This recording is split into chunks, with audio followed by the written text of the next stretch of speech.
Welcome back, everyone, to another episode of What Drives You. And we're getting pretty darn close to 100. So, Stan Winhorn is not with us today, my co host, but I am Carl Bauer. And we have a super special guest, an old friend of mine, Mr. Matt Muehlebach. Hey, Matt. Carl, how are you? Nice to be on. I'm good. Is this weird now that you're being asked questions like I'm the broadcaster and you're the athlete? Well, a little bit, yeah. I do ask a lot of questions, during our games, or I guess after the game, most likely. But I get interviewed a lot. I do a lot of radio interviews, for basketball, and actually a fair amount of podcast interviews for these podcasters doing basketball content, which has been fun. Yeah.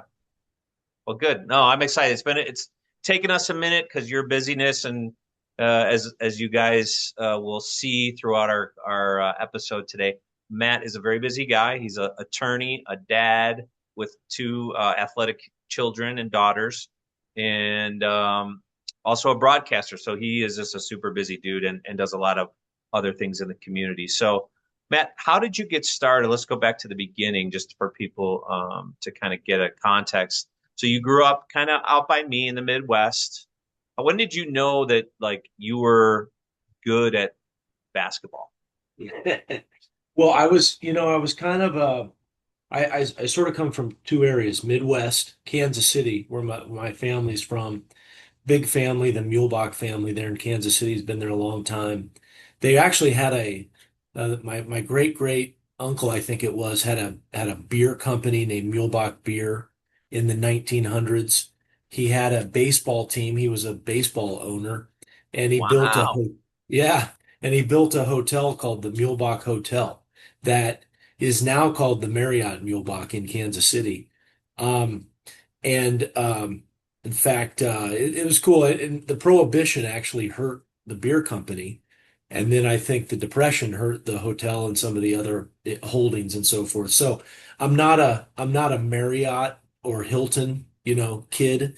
I'm working, working hard, but so that was my Kansas City roots. And my dad got transferred to the Bay Area when I was in second grade. So I'd already become a George Brett, Casey Royal, Kansas City Chiefs fan. And I was kind of a Kings fan, but not really. And then I moved to the Bay Area, and they actually moved to Sacramento. And it was cool because I actually did a game recently where Reggie Theus was the coach for Bethune-Cookman. It's a school in Florida. It's a historically black college university. Um, and Reggie, of course, was a Bulls draft pick, very famous player for the Bulls.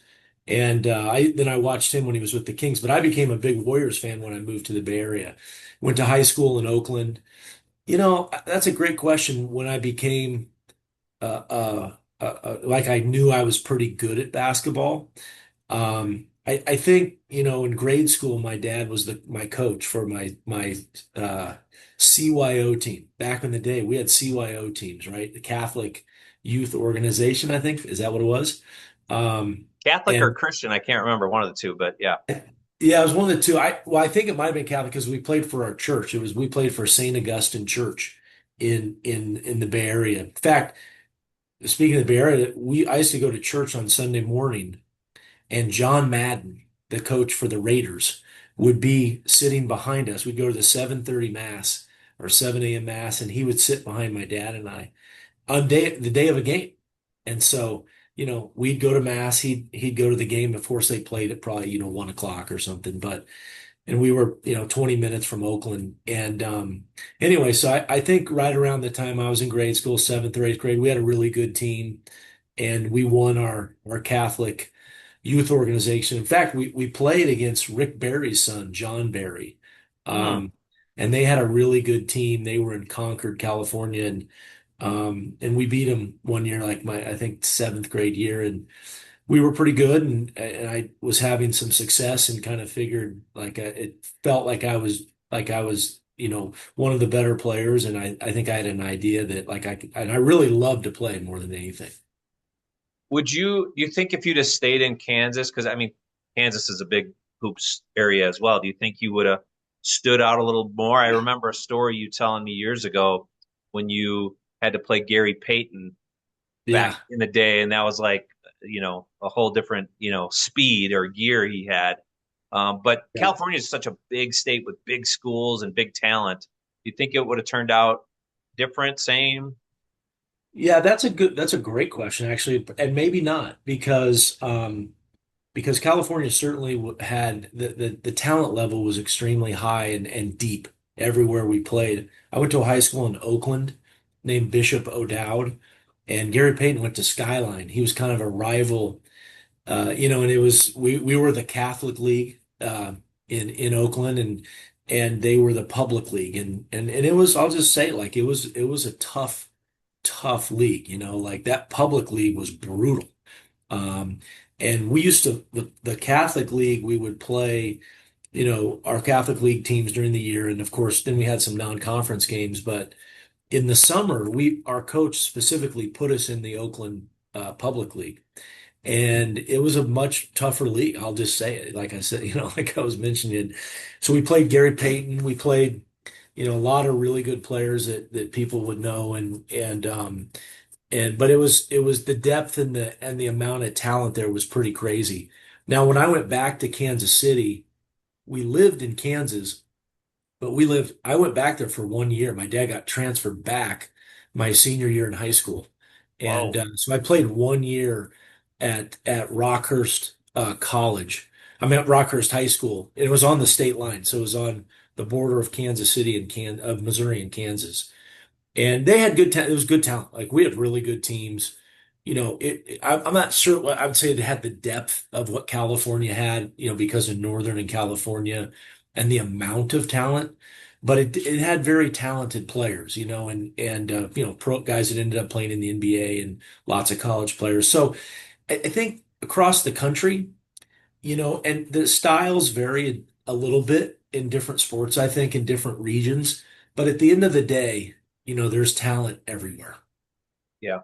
It's funny. I'd never connected those dots, Matt, that you kind of like Jerry and Leon, which we'll get to in a little bit here in our Yeah, journey, how Matt and I met. But, yeah, Jerry went to a really strict Catholic school that was just disciplined and organized and trained right. and ate right and worked out and study hall. And Leon went to Yeah, chaos, right? But, yeah, and then yeah. they won the city championship in Chicago, which was you talk about tough, probably as tough as those LA and Oakland leagues, just, I'm sure.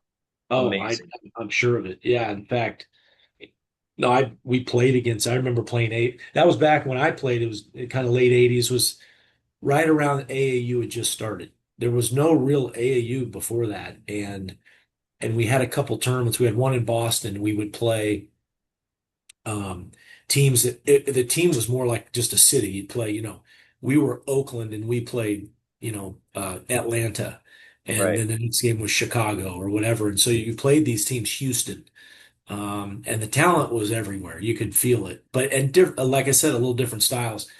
I always was impressed with Chicago because of the guard play. The Mm. guards were, and they were scoring point guards. They were guards that could put up numbers. Yeah. Isaiah Thomas, obviously, and people like that. But Hersey it was Hawkins. Hersey Hawkins and Yeah. and of course New York had its own. Um, and it's funny because there were so many guys from those leagues, like you mentioned, the public leagues, like a guy like Leon.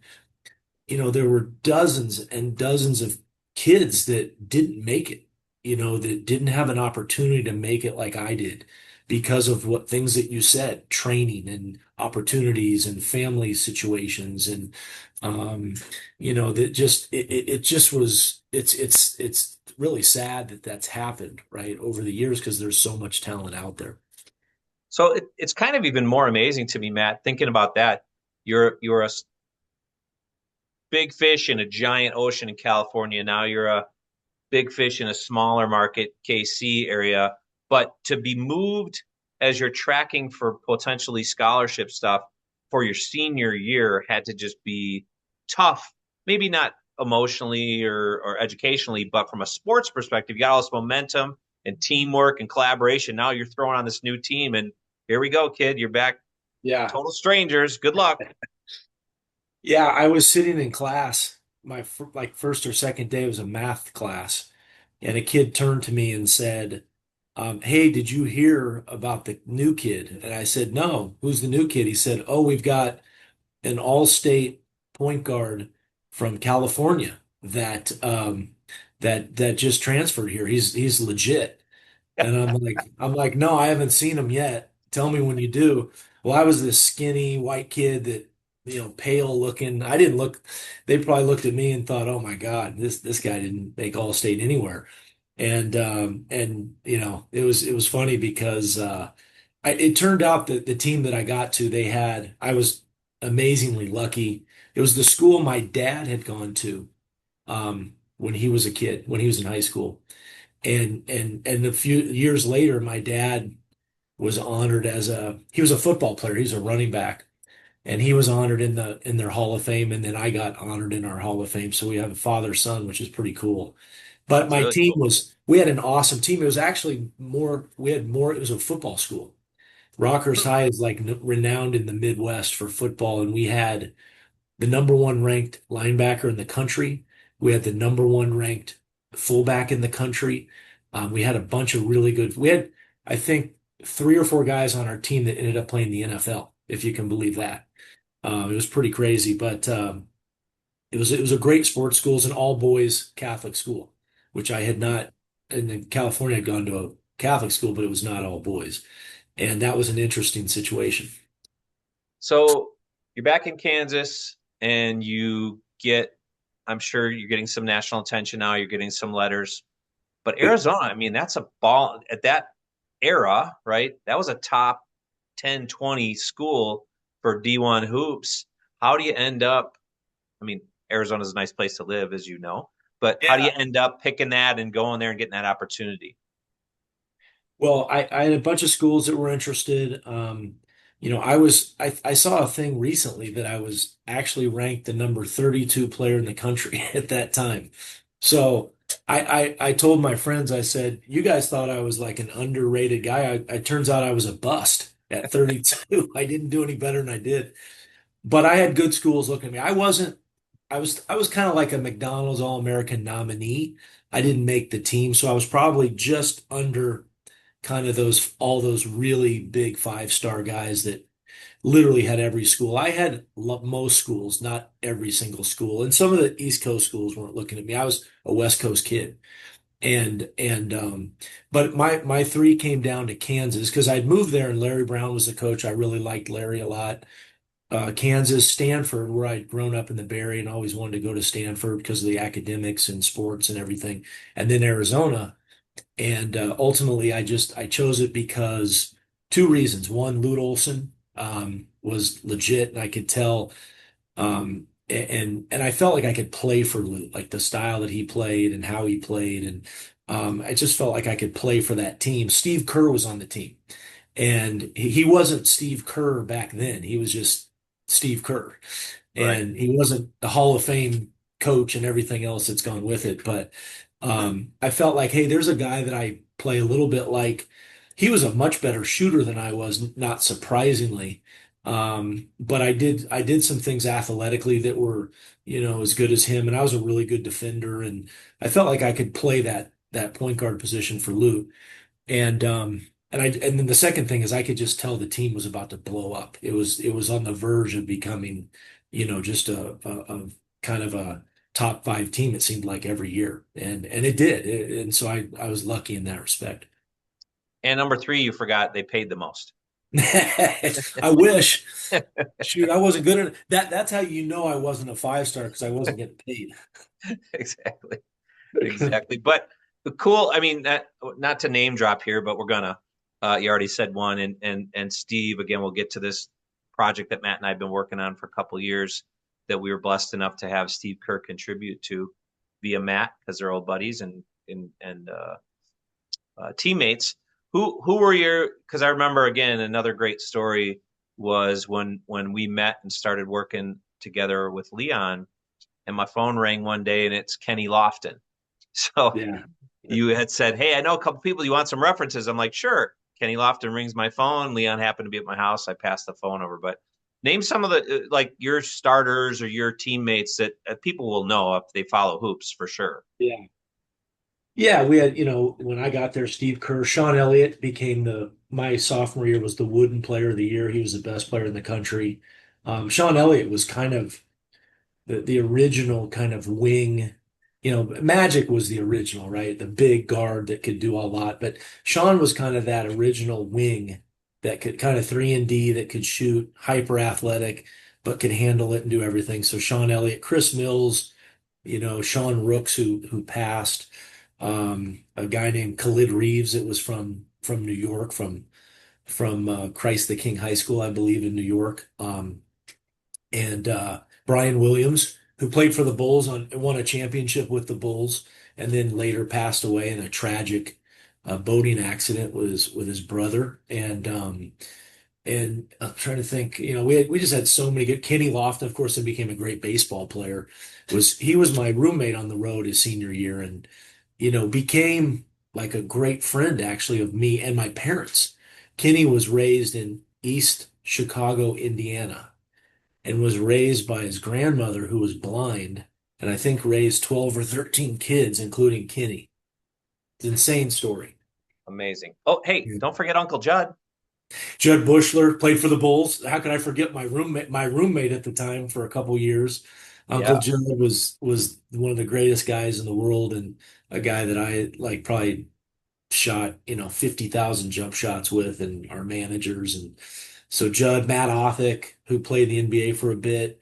It's kind of hard because the list kind of keeps going on and on. I yeah. mean, Well, Tom Tolbert was a great oh yeah. NBA player and a radio host and a TV host, and so we had it rolling for sure. So you guys go and you guys. We'll talk a little bit more about college because you did run in some people, and that's kind of was fun when you and I started working together, realizing you knew all these kind of my hoop idols because of the Bulls, right? So Reggie Theus, you mentioned he's him and Artis Gilmore, like the first two Bulls I remember as a young kid, like Uh, that stuck out in my brain. yeah. Um, but then when we were working together, you had already known Judd and Kerr and Kenny and all those guys. Again, more Bulls. Brian Williams, you mentioned too. So those are just great connections that was like, well, Matt actually knows these guys. I just knew them from watching them play all the time. Um, but so you're in college and you guys set some pretty amazing records. Let's touch on that. I don't know if it's still intact. That I think you were talking about it a few weeks ago. That home Oh, undefeated whatever run you had. yeah. We had when I got there, they had lost the year before in the tournament at home to UTEP. I think it may have been. I'm not sure it was Timmy Hardaway's team at UTEP, but they had lost. And when I got there, we just went on this win streak, and we won every home game my freshman year, my sophomore year, my junior year, and then my senior year. So we were 64-0 during my 4 years. And Lute Olson, people back in that era know he was not afraid to play anyone. I mean, we played Duke all 4 of my years. We just went. The list goes on. We played everybody. And, we always had UCLA, which was a great matchup. Stanford back then was very good with Mike Montgomery. SC was very good some of those years. They had Harold Miner, who was called Baby Jordan at the Mm, time.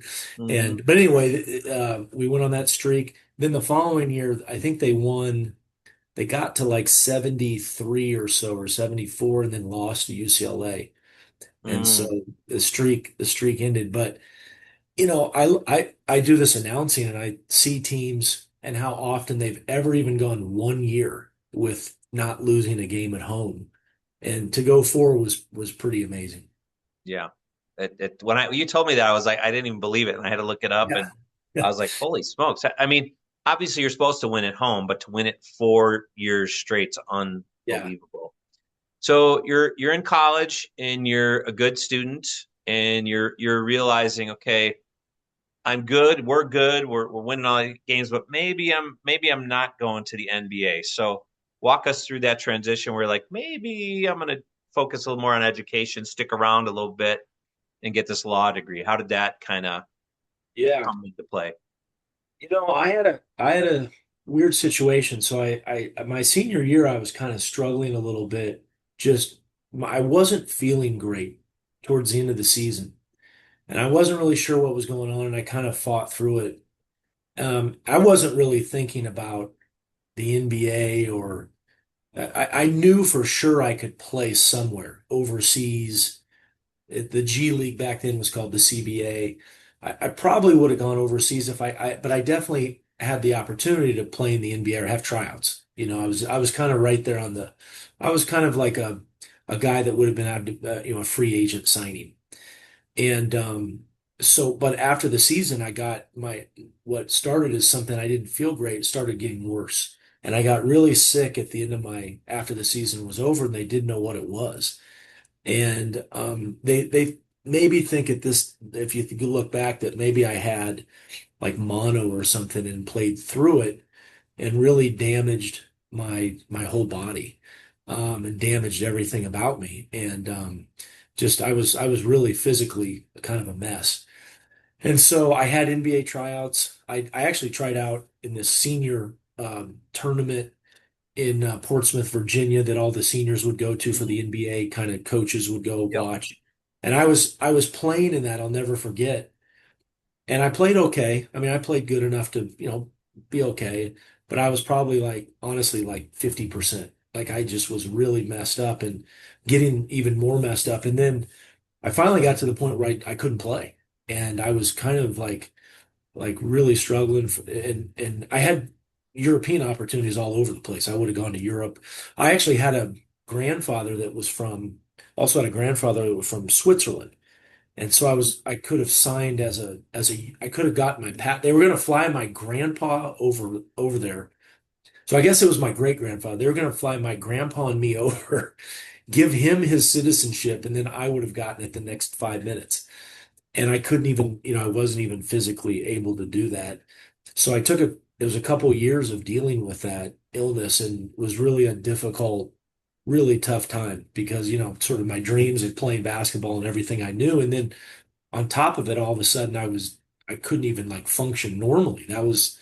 And it got to the point where I was just like, I don't even care about basketball. I just want to be able to wake up and feel good. And so I took a couple years off.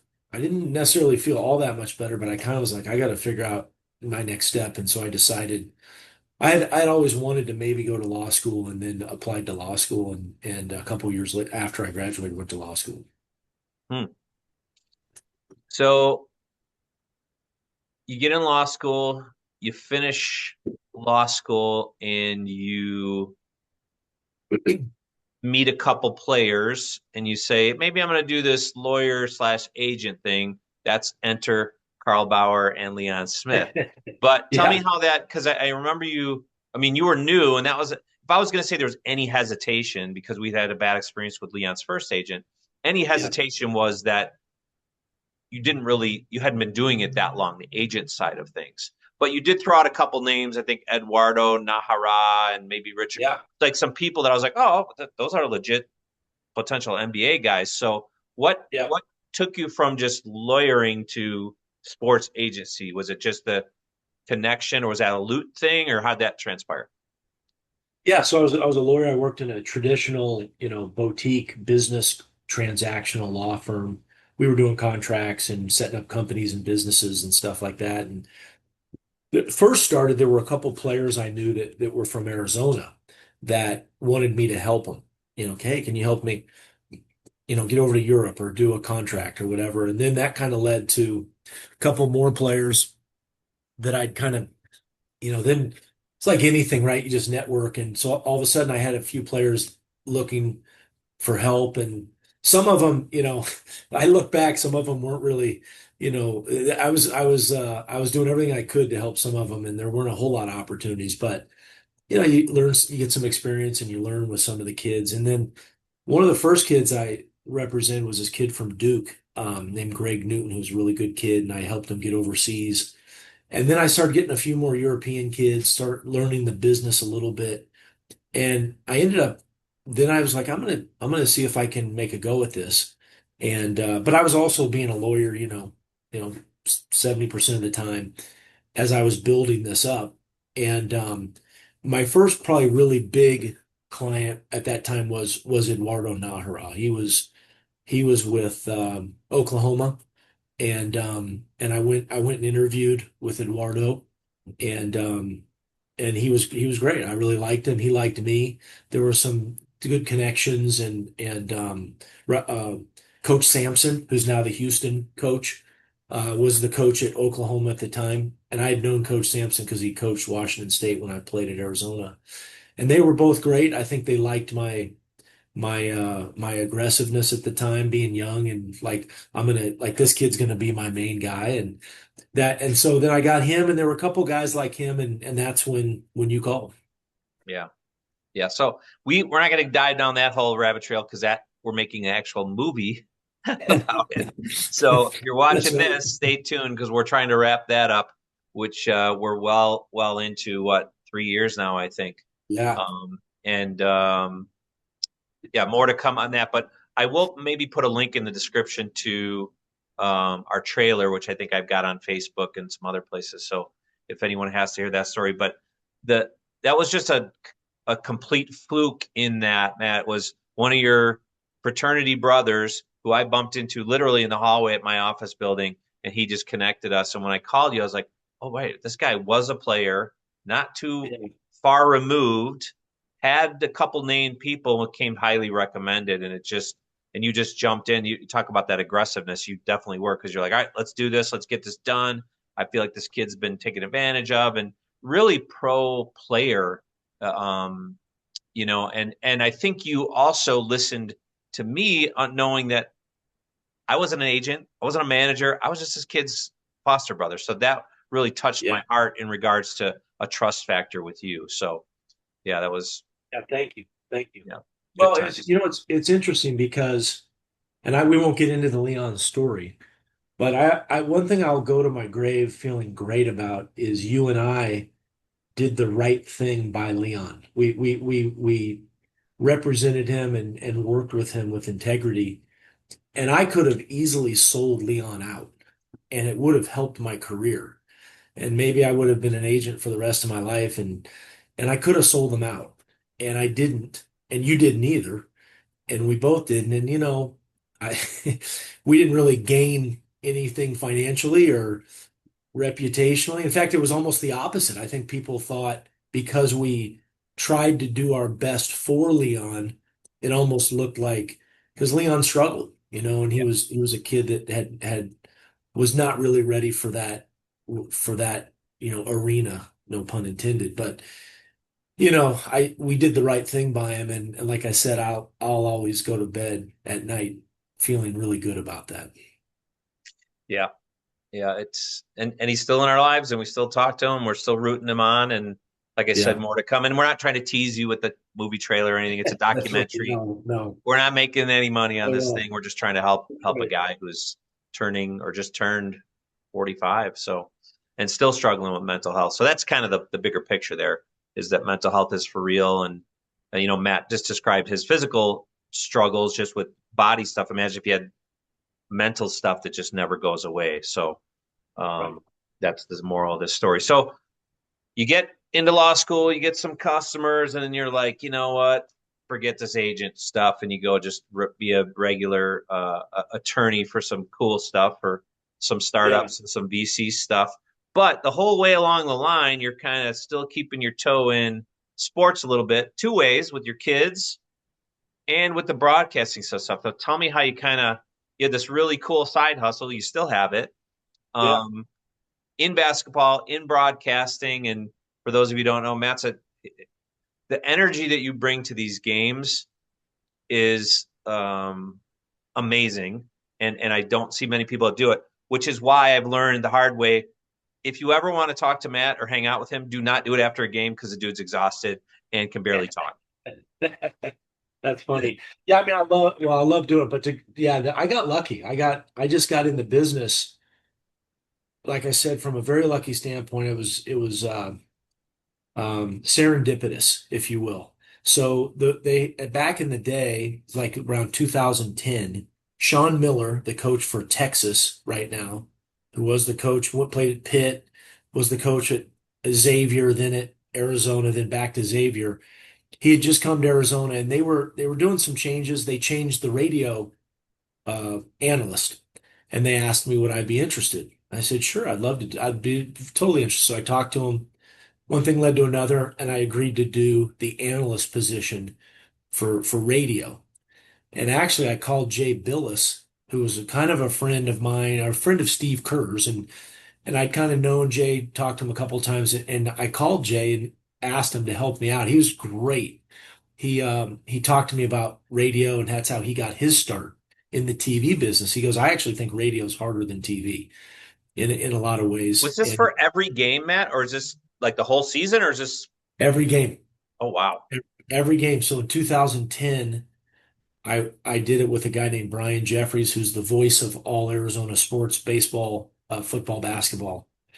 And we traveled with the team, and that was right when they started flying private, which was awesome for my work and for me, because we just showed up, got on the plane, flew to, Seattle or wherever, and it was super easy and quick, and it made work really easy. It was kind of the first time I started almost doing like remote work. Before that was a thing, but I did that for about 2 or 3 years, and then the Pac-12 network was created in like 2012 or 13. And when they created that network, um, they were looking for some basketball announcers. I was lucky enough to get recommended. I talked to someone there. I didn't really have any TV tape, so they kind of trusted that I would do okay. And I think that first year I probably got, I don't know, 7 or 8 games. And I did those. And TV is funny because a lot of time people, if you know people in TV, they will tell you a lot that a lot of people, there's not a lot of feedback.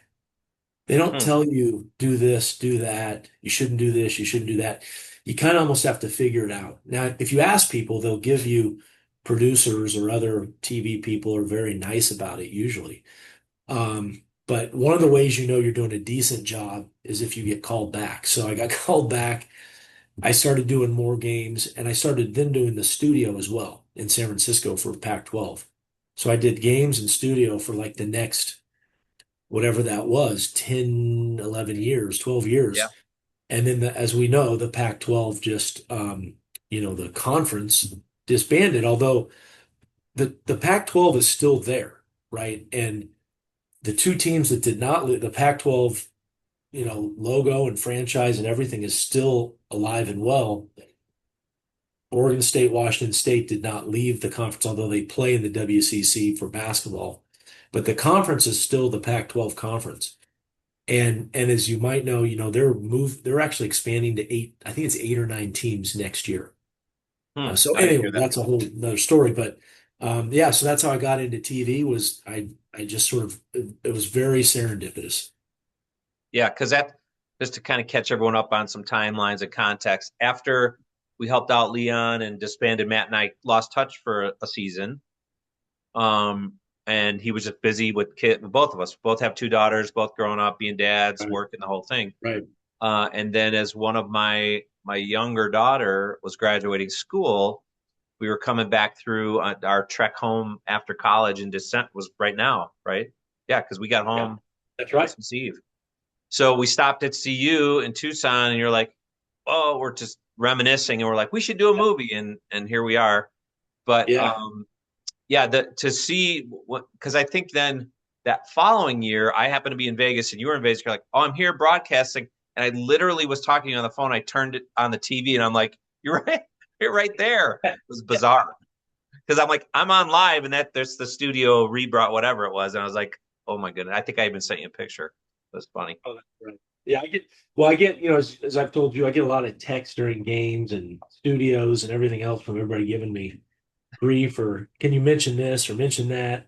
Steve Yep, Kerr will text me during the game. Can you, he wants to hear something about one of our old teammates or something. So that's funny. Yeah, he's awesome. So that's kind of why it's slowing down a smidge. But it just again, it's I think an amazing career from doing what you love as a day job, having this amazing side hustle. Oh, by the way, it actually pays a little bit, and you get to be around a sport you love and have so many, I mean, lifelong connections. Because when did you graduate high school? What year?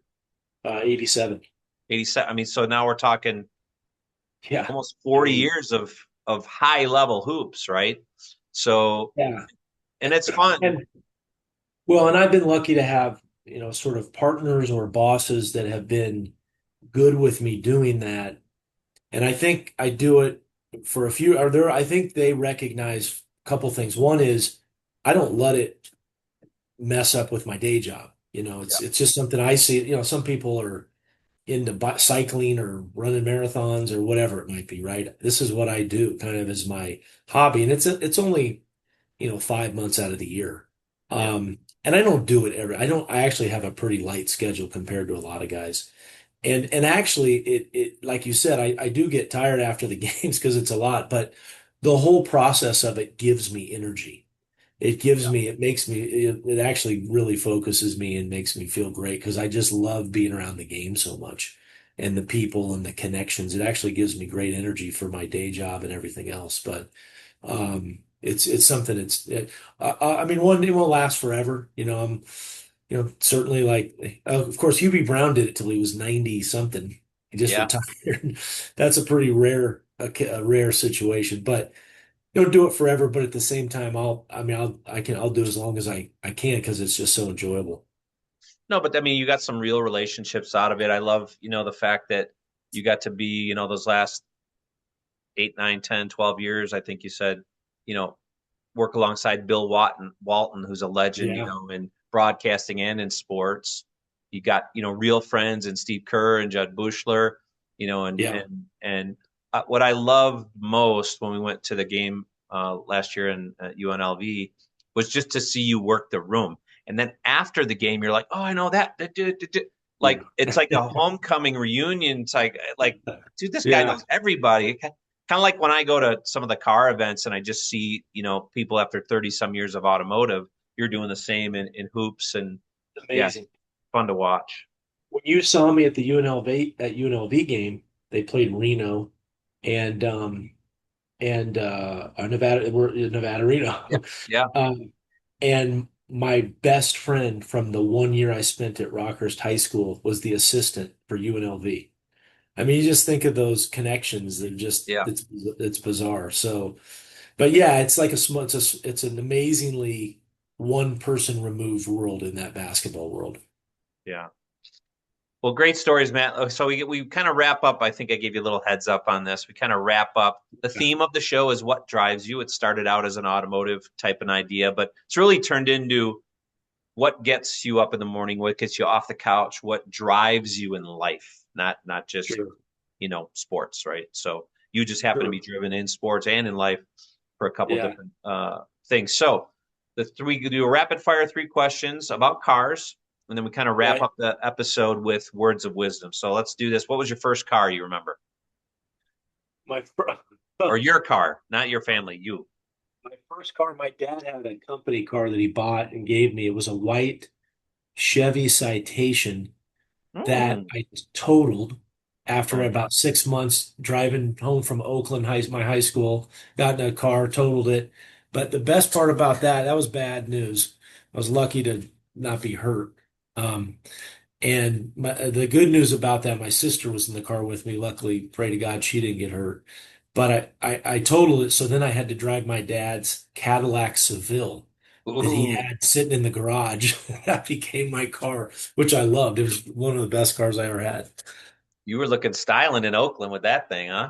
I had my seat back, I had the music going, like it was good stuff. All right, what's been your favorite car that you've owned over all these years? Well, the Caddy was nice for sure. The Seville, I like that was one. That's hard to say, but I had one recently. It was a red. What was my red Chevy truck? I had a what do you call it? Silverado? Silverado. Yeah, Yeah. four door. What do you big XLT? Whatever it Crew was. cab. Yeah, I remember you Yeah, telling me about that. that was legit. I love driving that around.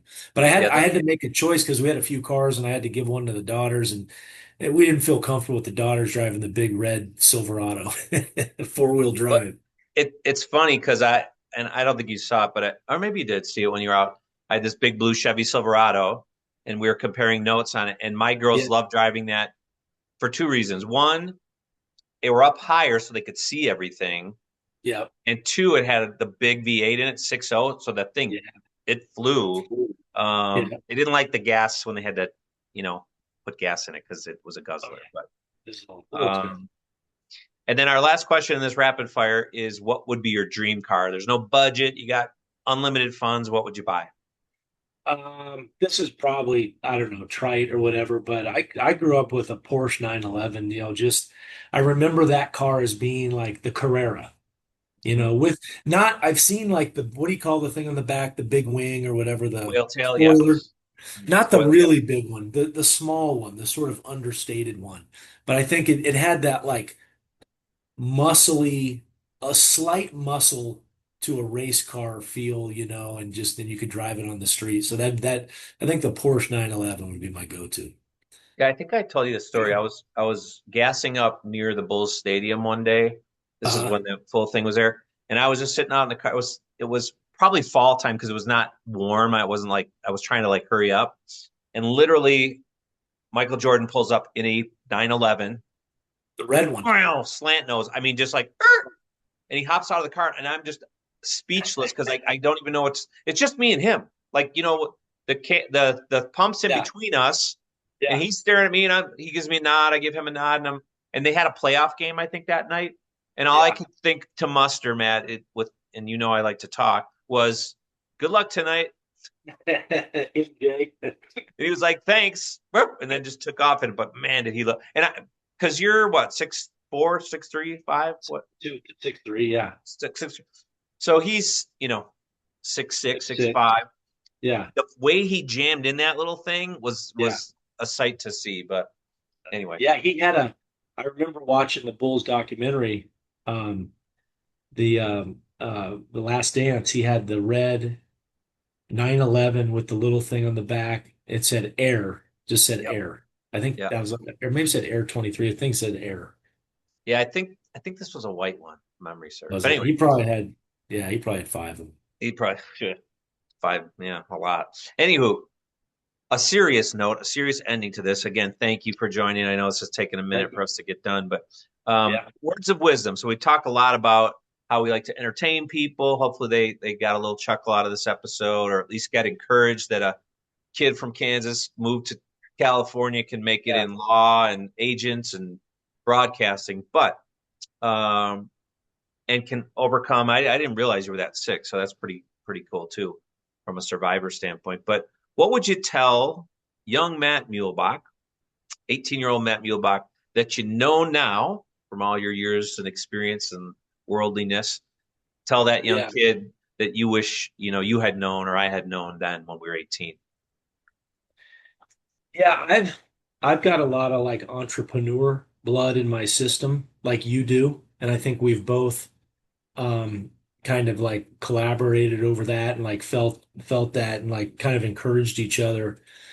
And I think for people, if they do have that, my recommendation or like I'd tell myself like, go for it more. Don't be tied down to what you think might be hard and might take time. And I do think though to do that, you do have to have some time because you and I both know it's not easy to do.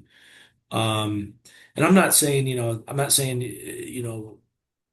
I'm just saying like take that entrepreneurial like feeling and go for it, and you can do that. It doesn't mean you just have to have like, oh, I have my job and now I'm going to do something I really love to do.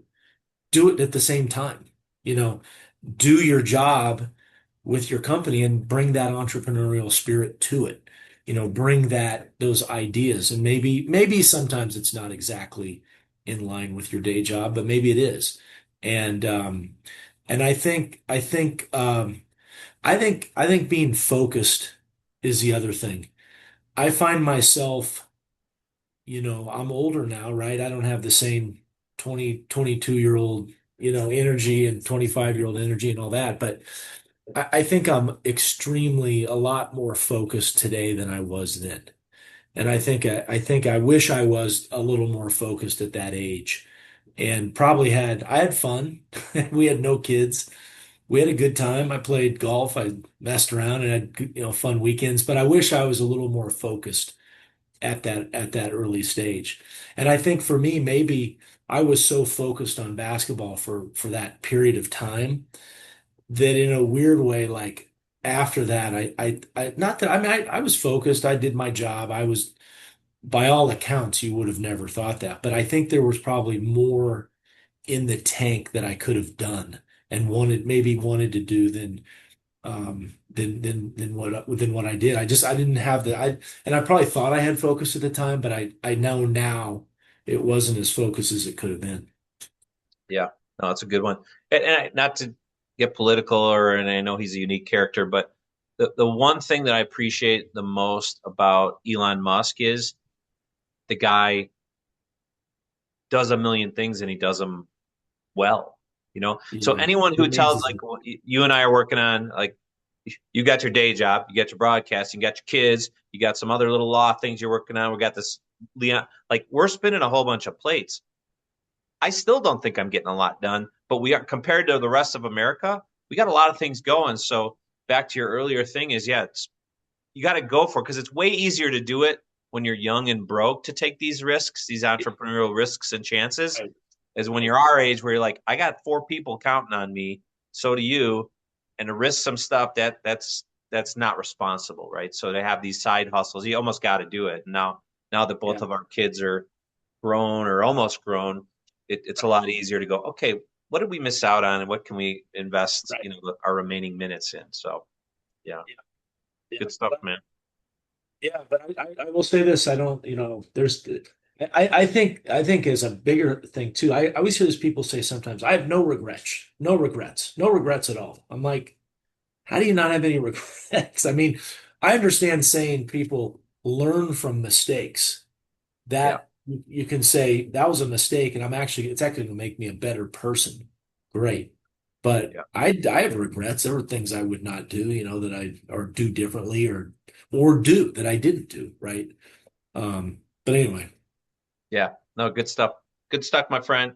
We got Crest Insurance represented in the house. we got Crest. That's Yeah, that's that's my company that I'm the general counsel for Crest, and that was I represented Crest as an attorney 15 years ago when they bought the company.